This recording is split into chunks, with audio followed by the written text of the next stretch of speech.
자리에서 다 같이 일어나셔서 오늘 허락하신 하나님 말씀 공독하겠습니다. 누가복음 15장 21절에서 24절 말씀입니다. 신약 121쪽에 있습니다. 아들이 가로되 아버지여 내가 하늘과 아버지께 죄를 얻었사오니 지금부터는 아버지의 아들의 일컬음을 감당치 못하겠나이다 하나 아버지는 종들에게 이르되 제일 좋은 옷을 내어 입어다가 입히고 손에 가락지를 끼우고 발에 신을 신기라. 그리고 살찐 송아지를 끌어다가 잡으라. 우리가 먹고 즐기자.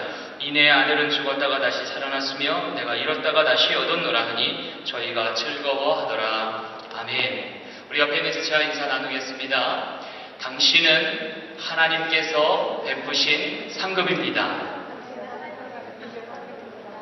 오늘 이 시간 하나님께서 당신의 영혼을 수생케 될 줄로 믿습니다. 할렐루야.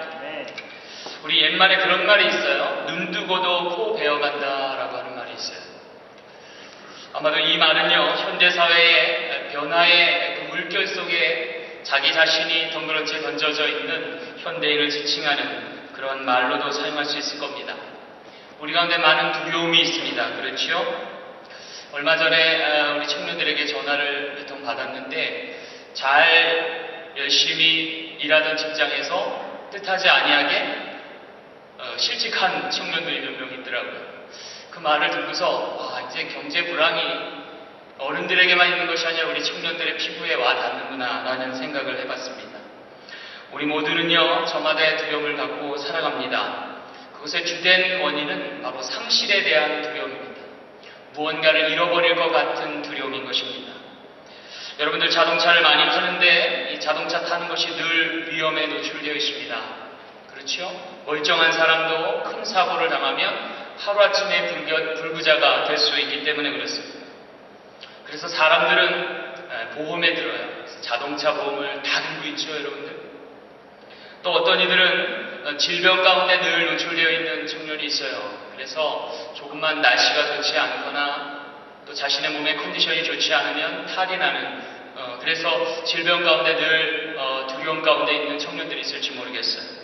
그래서 우리는 의료보험을 듭니다. 도난보험과 화재보험 역시 같은 맥락에서 이해할 수 있겠지요. 유럽의 어떤 축구선수는 자신의 발에다가 보험을 들었어요. 딴 데다 든 게 아니라 발만 보험을 들었어요. 또 메이저리그 선수들은 어때요? 자신의 어깨에 보험을 들어두는 그런 선수도 있고요. 유명 피아니스트는 자기 손가락에 보험을 들어놓는 청년들이 있습니다. 자, 그래서 제가 생각해봤어요. 그럼 나는 무슨 보험을 들까? 내가 잘하는 거는 설교하고 찬양 부르는 건데 아마 보험을 만약 든다면 주둥이 보험을 하나 들어야 될 것 같아요. 입만 살아가지고 그죠? 크리스천들이 하나님 믿으면 됐지 무언 보험이 또 필요 있습니까? 라고 이야기할 친구들도 있지 않겠습니까만은 이 보험에는요 우리가 무언가를 잃었다 해도 다시 회복될 수 있고 더 나은 것으로 받을 수 있다라고 하는 믿음이 담겨져 있습니다. 그래서 여기는 반신앙적이라는 것보다는 신앙과 보조를 같이 할 수 있는 그 무언가가 들어있다라고 보는 편이 낫겠습니다. 우리가 기억해야 할 것은 잃어버린 것들이 있지만 어떤 모양이든 회복될 수 있다라고 하는 믿음인 것입니다. 반면에 이 믿음이 없으면 우리는 다시 일어날 수도 없을 뿐만 아니라 돌이킬 수도 없는 인생을 살 수밖에 없다라고 하는 것입니다. 여러분 가운데 무엇인가를 잊어본 적이 있습니까? 무엇을 상실한 적이 있습니까? 만약 그것이 회복이 잘 안 된다면 여러분 주된 원인을 찾아봐야 되는데 대개 두 가지 정도의 이유가 있습니다. 그 첫 번째는 내가 잃어버린 것에 너무 집착하고 있을 때입니다. 그리고 나머지 하나는 그것을 내가 회복하고자 애쓰고 있기 때문입니다. 우리가 잃어버린 것에 집착하게 될 경우에는 그것을 회복하기보다는 오히려 그것으로 인해서 더 큰 상실을 경험할 수 있습니다. 반면에 내가 회복하고자 할 때는 나의 애씀이 도리어 일을 망가뜨리는 그런 경우가 발생할 수도 있습니다. 여러분 연인과 헤어진 적이 있습니까? 그거 헤어짐에 집착하다 보면 나 자신까지도 망가지는 것을 볼 수 있어요. 내가 회복하려고 했으면 그 관계의 질이 오히려 더 상실의 쓴자를 볼 수 있다. 우리에게는 돌이킴이 필요합니다. 그리고 하나님의 때를 기다릴 줄 아는 인내가 필요합니다. 하나님께서 하나님의 방법으로 하나님의 때에 회복하심을 여러분 믿으시길 바랍니다. 우리에게 더 많은 시간과 인내에 우리의 성품이 필요합니다. 오늘 본문 말씀에는 하나님께서 회복시켜주고 하나님의 방법으로 하나님의 때에 다시 얻게 해주시는 귀한 말씀들이 남겨져 있습니다. 하나님께서 회복해 주시는 것들이 어떤 것이 있을까요? 그 첫 번째를 오늘 제일 좋은 옷이다 라고 소개하고 있습니다. 우리 오늘 22절 말씀에 아버지는 종들에게 이르되 제일 좋은 옷을 내어 입히고 손에 가락지를 끼우고 발에 신을 신기라 라고 명하셨습니다. 탕자가 아버지의 집에 돌아올 때 그의 복장은 엉망이었습니다. 작업복도 그런 작업복이 없었고 온 몸에는 돼지가 치던 그런 부정물이 묻어져 있었습니다. 물론 그 옷은 처음 아버지가 준 옷이 아니었습니다. 그가 집에서 입던 옷도 아니었습니다. 어쩌면 그는 처음 옷을 집을 나갈 때 벗어버렸는지 모릅니다.